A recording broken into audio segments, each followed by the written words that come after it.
everybody, welcome. I hope everyone's doing good today. This is just be the premiere for my cooking streams. I decided to move away from doing gaming content and move towards something that I have more passion with. So I decided to do cooking because I really love cooking. So today we're just going to be making some good old Japanese, chicken curry. Usually you would use, if you are hard on time, you'd use a golden curry. This one's a really good brand. This brand is basically more known for having better taste and aromatic for curry, and it's a little bit on the not too sweet. But today I will not be using that. I'm going to be making my roux from scratch. Yeah, it's a really good brand. Golden curry is just super good. So I have the SMB, the curry powder. I'm gonna be basically making a roux with that, with flour and amongst ginger, garlic, and a bunch of other stuff. Yeah, let me just might as well just get some oil in my pan. I think that's good enough oil. Potato. If it's not enough, then it is what it is. My southern soul, yes.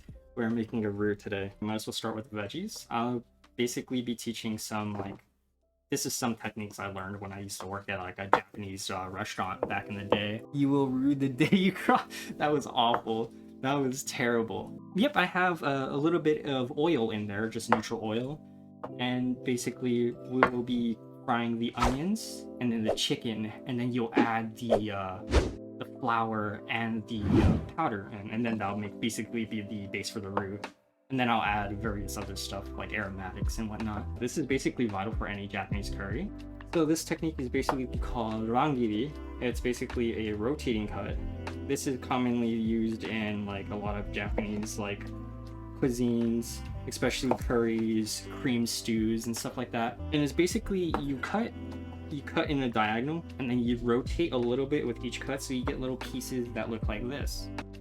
Has a lot of different more surface area, so it can soak up more of the flavor, and basically it cooks faster that way. And then we got one more carrot. So basically you want one carrot depending on the amount you're making. This is the first serving of 4. So basically you want one carrot, at least 2 to 3 potatoes, and then one medium to large brown onion. Yeah, there we go. So yeah, that's just basically one carrot cut up, and I'm gonna put that back in my little bowl. And the carrots and potatoes will be added in towards the ending of the curry. And for the potatoes, you want to cut it towards a more larger chunks, because if you cut the potato too small, then it'll just dissolve in your curry, and nobody wants dissolved curry potatoes in curry. That's just, you want whole potatoes.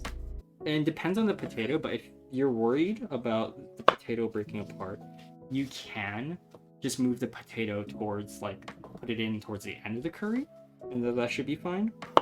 You can either cut it into 6 pieces, 4 pieces, depending on the size of potato, obviously.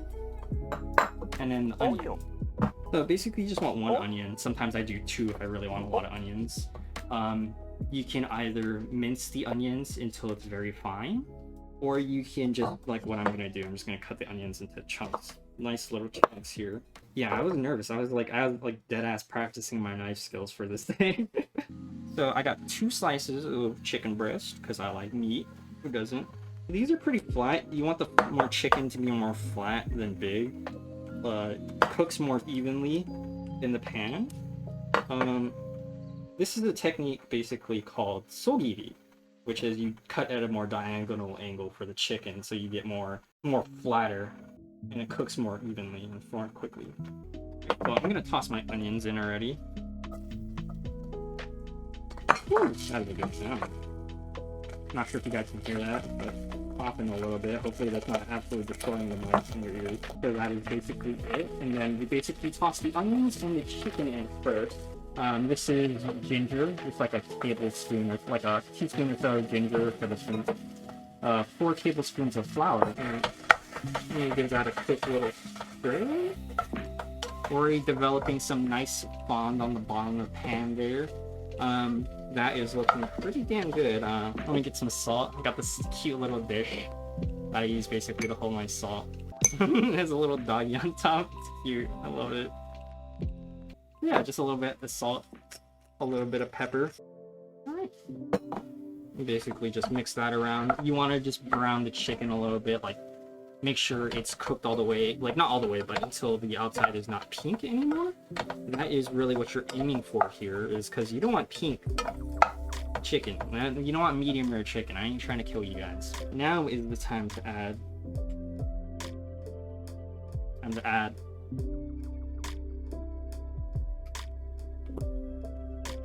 I'm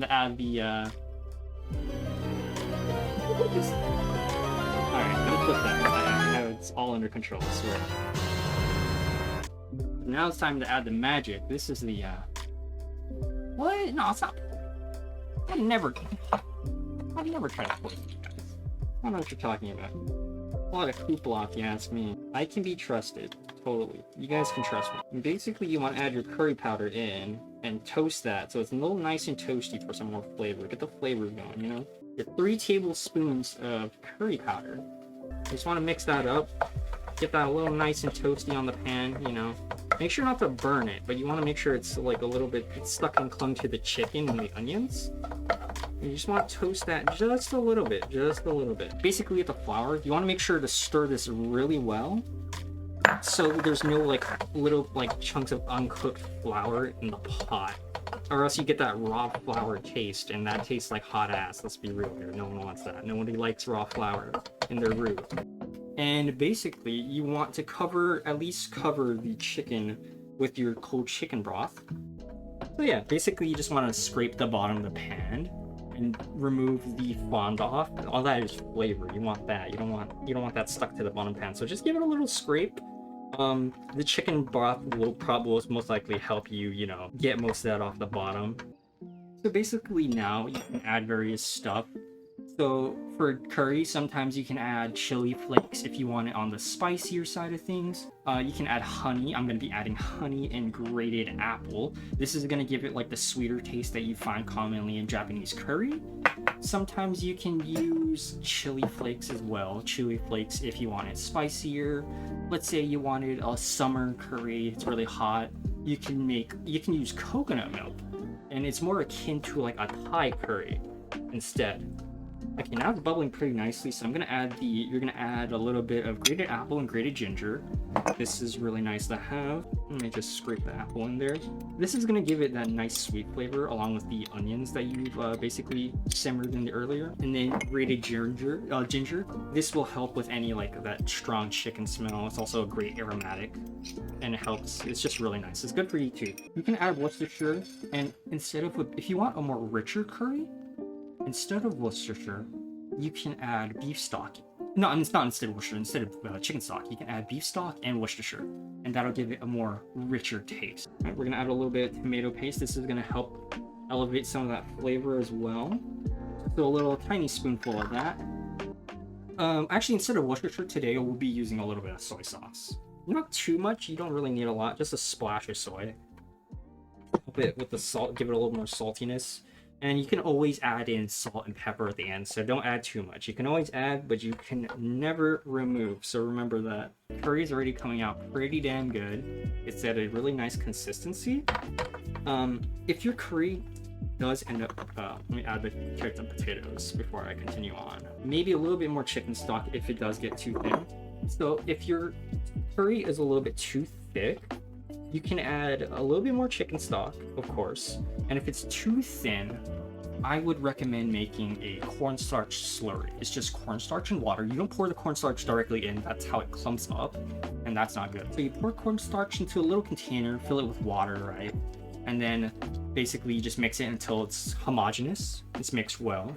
And then you would pour that into your curry, right? A little at a time, and then let it boil off, because if you add it all in one time, it might be a little bit too thick. I'm gonna add a little bit more chicken stock because mine's a little bit like too thick at the point it is supposed to be right now.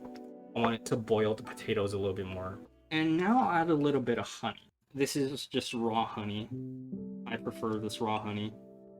It's just very nice. And you just want to add a little bit. You don't want to make it a little bit too sweet.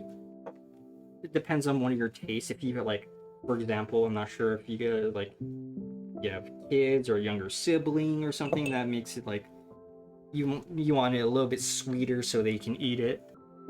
So yeah, you want to let this simmer off maybe 10, 20-ish minutes, depending how thick you want your curry. You can always add and adjust, make sure the curry is ready when you can break apart the potatoes very easily. That means it's cooked all the way thoroughly. And that'll be that. Give it maybe 10 more minutes or so, and then that should be thick enough to consume. And basically, I usually just have white rice on the side for my curries. Tofu is a perfectly valid option. You would add the tofu in, I would say, with the potatoes, or else it'll probably crumble apart. I would stick to more firm tofu. Tofu is great. I have plenty of recipes for tofu. What is it? Cold ginger tofu, mabo tofu, soft tofu soup, all sorts of different recipes that I kind of like collected and like made over the years.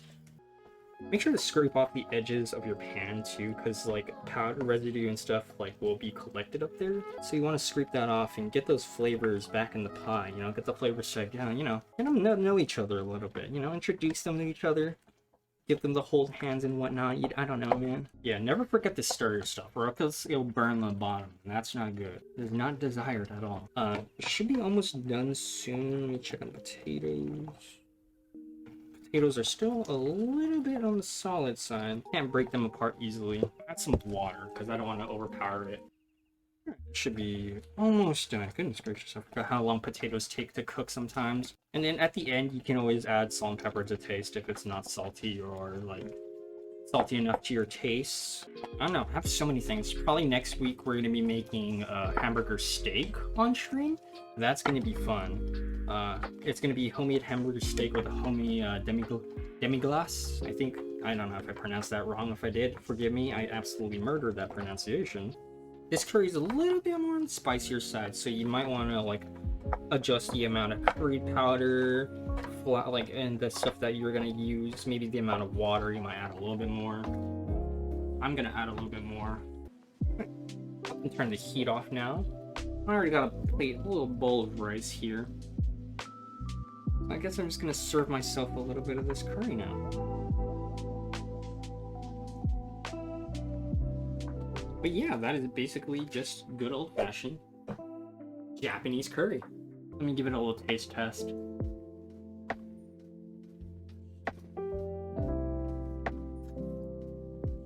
Oh, good. Oh, so good. Oh my god.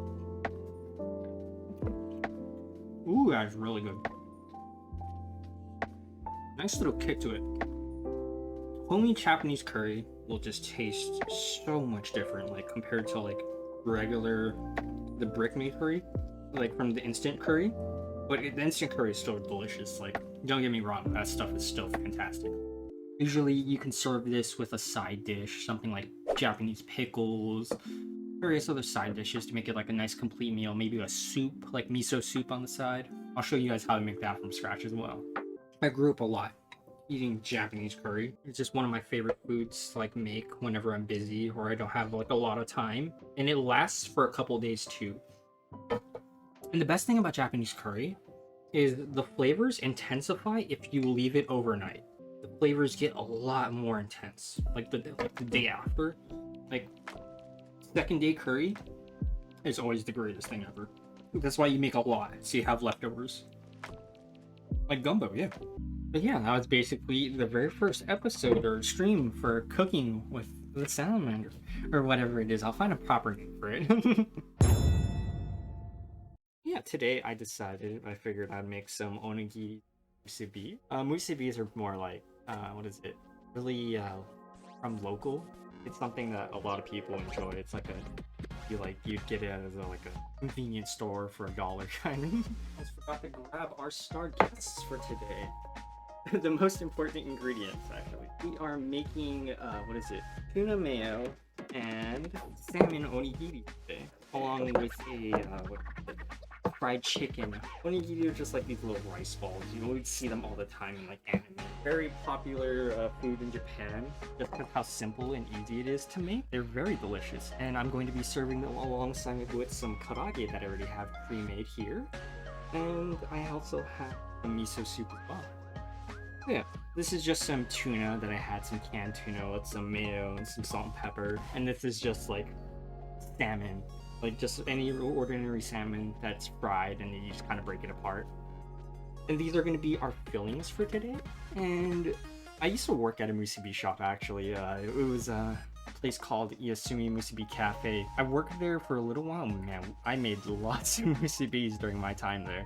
Oh yeah, you want to make sure your gloves are wet, or else the rice will stick to your gloves, and that is something that you don't want. And oh my goodness, this reminds me, when I made my first musubi, dear god, that thing was ugly.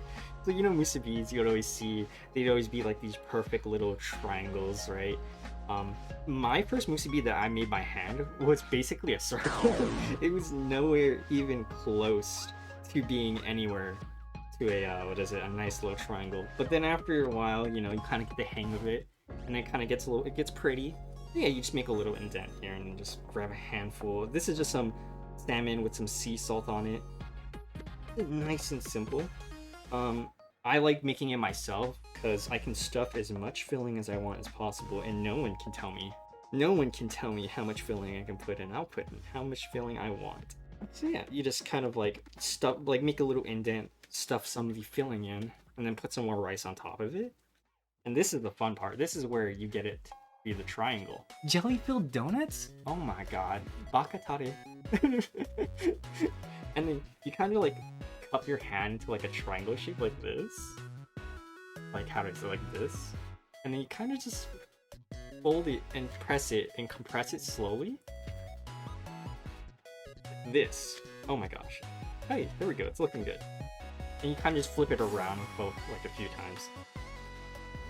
It's starting to get there. It's been a while since I made musubis, but I made like so many that at this point it's like almost like muscle memory for me. And it's great. It's a lot of, these are really fun to make, and they're really easy to make. They're great snacks too. You can just like wrap them up with like what is it, plastic wrap, and then you can just store them aside for later. Yeah, you got a nice little triangle shape. And since the salmon's already kind of salty, usually what you do is pour salt on these, but if I did, it'd probably be a little bit too salty for my taste, so I'm not gonna do that. And this is the first onigiri. And you can just get any like sushi, like seaweed. And oof, this might be a little bit too big. Kind of just wrap it around like this, and you fold it inwards. And then what they usually do at like the shops, like especially the shop I work with, they'd grab a little bit of filling and they'd stuff it on top. And this is purely so they understand, like, you know what musubi is what, so you don't bite into a musubi and it's the complete opposite of what you were expecting. So you just make a little indent and just like stuff some salmon on top. And boom, there you go. Salmon onigiri. You've got a little bowl of water now. Now I can dip my hands into to make sure my gloves are nice and wet. And you want to make sure your rice is more on the, not dry, but more on the drier side. If your rice is like too wet, you're gonna have soggy musubis, and that's gonna taste like weird. I accidentally made like soggy like rice one time trying to make musubis. It's really weird. It's like mochi almost. That's not really something you want. A consistency in a musubi. And this is just like chicken karage. Honestly, you can buy these either pre-made, like usually they have like a tray of these already pre-made at like Japanese grocery stores or something. And this was one of my favorite things to make back when I was working at that shop. Like we had you could make 2 musubis for free and eat them for like employee meals or snacks with miso soup. I would always make fried chicken, like the fried chicken musubi, the karage musubi. And that was like my favorite thing to make. There's also a thing we did, which is curry powder. You can sprinkle a little bit of curry powder on top of the fried chicken, and it would make it so good. And then you can add with mayo as well. And sometimes you can add sriracha as well to make it spicy. There's like so many different combinations you can do for like onigiris that is like, they're super fun to make. So many different combinations, so you'll never really get bored of it. And you can always do things like there's recipes where you grill The onigiri, you kind of brush it in sesame oil and soy sauce and like pan fry that, and that was, oh my god, those were delicious. I think that was called yaki onigiri. Yeah, it was yaki onigiri, because yaki is fried, I believe, in Japan. But yeah, those are delicious, honestly. Those are one of my favorite things to make at that shop. It doesn't have to be pretty, you know, and it's like, you can make them however you want. Sometimes you don't even need to put the seaweed on there if that's not even your preference. Like, you can completely just like get rid of that and just have just the rice itself. It's ugly on the outside, but it's beautiful and delicious on the inside. That's all that matters. Fried chicken mayo, or fried chicken musubi, karage. And usually they serve this on the side with like Japanese pickles, what is it, miso soup. And it's really good for bentos as well, or like if you need like something quick and on the go, these are delicious. And if you really want something simple, you can just do this with no filling and just sprinkle sea salt on it, and it's just like, that's like your most traditional onigiri that you will find.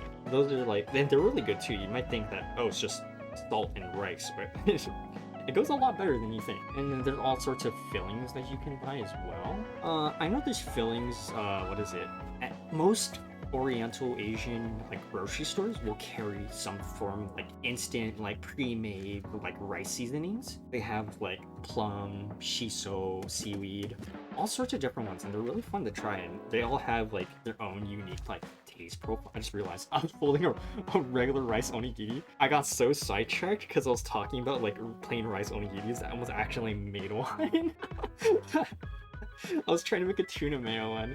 I hate it when that happens. When you're talking about something, especially, I'm not sure if anyone else has ever had that. I guarantee it has. It's like typing a paper out for like college or something, right? And then you're talking with friends and you accidentally start typing stuff out, like with the current conversation you're having with your friends out into the paper, and you're like, wait a second. That's exactly what happened to me just now with the musubi. That's great. Yeah, just tuna, salt, and pepper.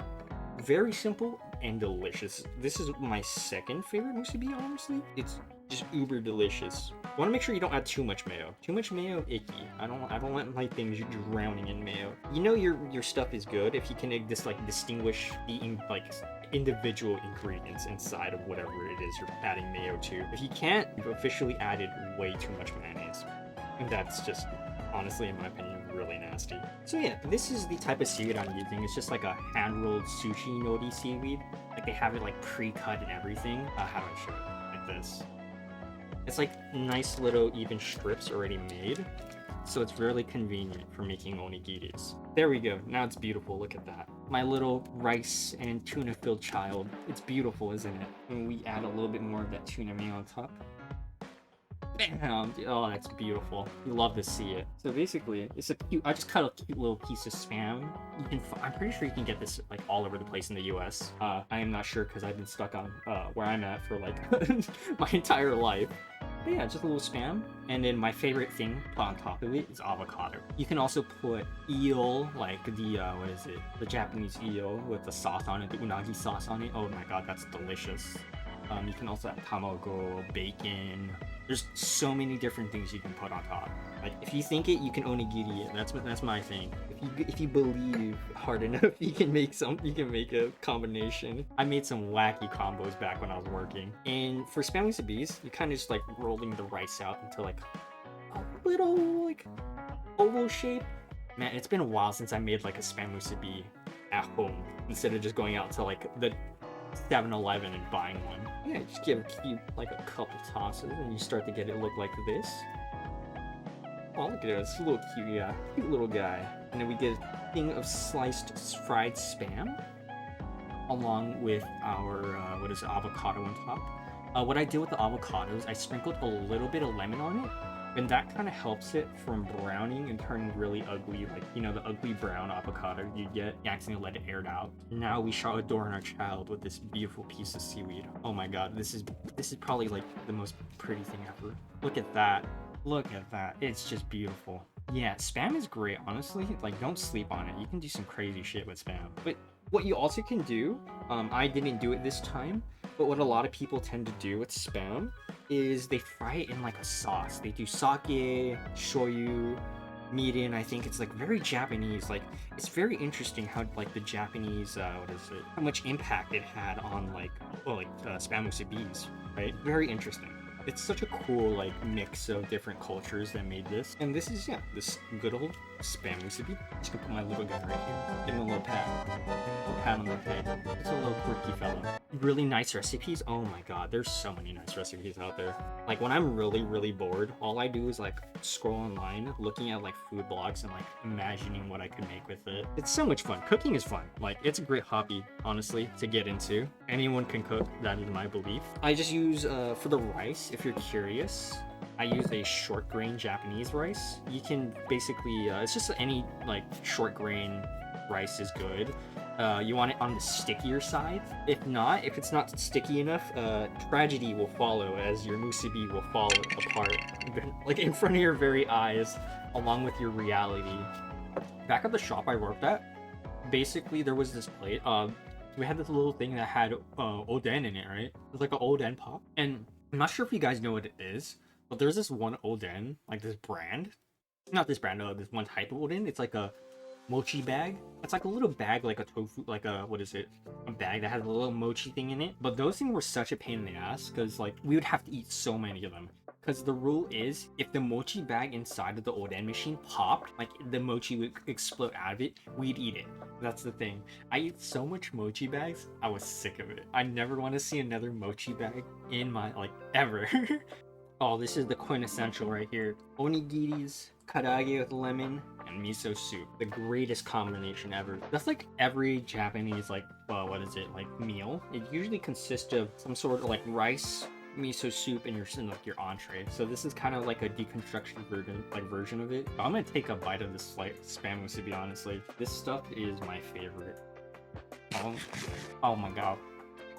That's so good. The thing with the avocado, it really adds that nice creamy texture that you with the salt of spam. And when you pour lemon on it, it really cuts through like the greasiness and the saltiness of the spam musubi. Go for a good bite. In my opinion, perfect bite of food right here.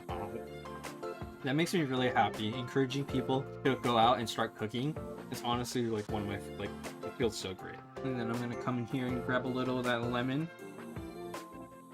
You have to squeeze lemon on your karaage. It is criminal to not squeeze lemon on karaage. One time when I was like squeezing a lemon, I had accidentally, like, I don't know what caused me to do it. I think it was by pure instinct or reflex. When I squeezed a lemon with like gloves on, I touched my eyes. Oh my god. It was literally just the SpongeBob, my eyes. Oh my god, that also reminds me of another thing, talking about my eyes. I had like a can of, you know, those, I'm not sure if you ever had it. I'm gonna see if I can find it, 1 second. This is like instant wasabi powder, right? And it's basically just powdered wasabi that you add water to. And then you would make, you use that for like sashimi or sushi or anything like that. But one day I opened the tin up, right? And I was like, the powder was kind of clumpy. I guess some water got into it. So like, oh shit, I gotta unclump this. So I lift the can up, I blow into the can. I don't know what compelled me to blow into the can, but I did. And all the powder flew into my eyes, and my eyes were just felt like they were on fire. And me being a dumbass, I don't know why I decided to do that. Instead of washing my eyes out, I ran over to my computer and told my friends on Discord what happened instead of actually taking care of myself. I'm not the brightest individual, but I am quirky. Yeah, I'm gonna get a little bite of that tuna mayo musubi. My god. Oh my god, that's so good. This is like a comfort food of mine. Onigiris are actually just a comfort food. And then we get a little bit of that miso soup action. Eating this and drinking miso soup is like, it's just hypnotic. You just take a bite, take a sip of miso soup, take a bite, and just process go. Oh my god, that's delicious. I should make my own food blog. Oh my god. It's just like, it just entered my mind. I should make my own like website for like food recipes that I made on stream. That would be so much fun. Oh my goodness. That's why I love streaming. It really gets like the creative side of me out and going. And the thing about the filling is you can cover it in plastic wrap and refrigerate it for like a day or two and it'll still be fine. Anything with mayo in it, you don't want to have it out too long, or else it might split and the water just might ruin it. I'm trying to get like a setup where I can have like an overhead camera so you guys can see into my stew pots and stuff, like my soup pots, get an idea of the action that's going on and around in there. But I think we'll be ending stream soon. But yeah, thank you guys so much for joining me today. I had an absolute blast. You guys make this so much fun. I'll be seeing you guys tomorrow and another cooking stream on next week. My name is Miro Takagi, and this has been Cooking with the Salamander.